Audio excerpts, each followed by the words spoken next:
We're joined by Jill Gonzalez of Wallet Hub. Jill, thank you for Skyping in from the nation's capital this morning. No problem, JD. Thank you for having me. Happy to have you. Before we get to the down and dirty results, give us some of the details of your recent study. Well, Wallet Hub really looked at participation at the polls to see how politically engaged or not states are.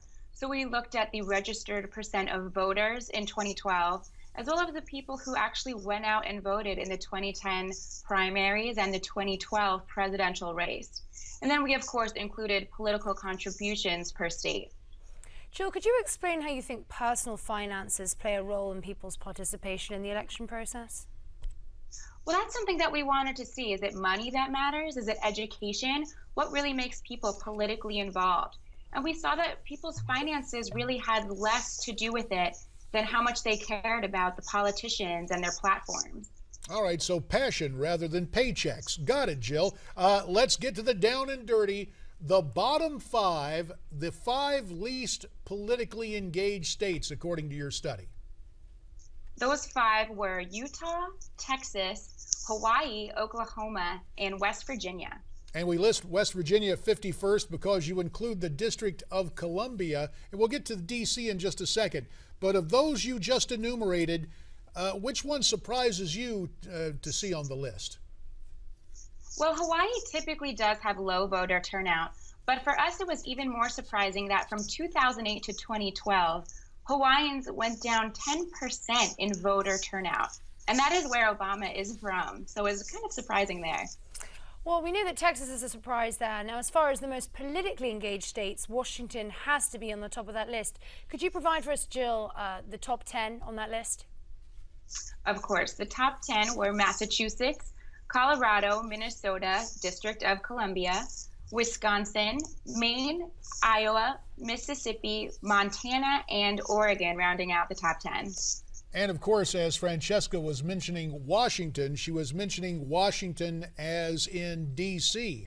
Jill, is it the fact that so many government employees work in Washington, even though technically their representative in Congress does not have a vote that really counts? And D.C., I'd say there's taxation without representation in their case.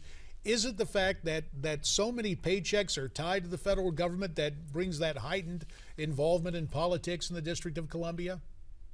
Exactly. Not only are people more involved and want to vote, even vote early, but as far as the political contributions did go, D.C. contributes about $440 per person. That was number one for that ranking. And Idaho was in last at $2.22. So that's how big the gap is from District of Columbia to some other states. Jill, you talk about the big gap, and Francesca mentioned this a second ago, Texas on the list. I know Texas is a big state, but my goodness, you kind of expect them to want to be number one on the Texans would be involved politically. Got about a minute. Give us the lowdown on Texas, why you think the participation is down there. Well, what we saw in Texas specifically was a very low voter turnout for the young population.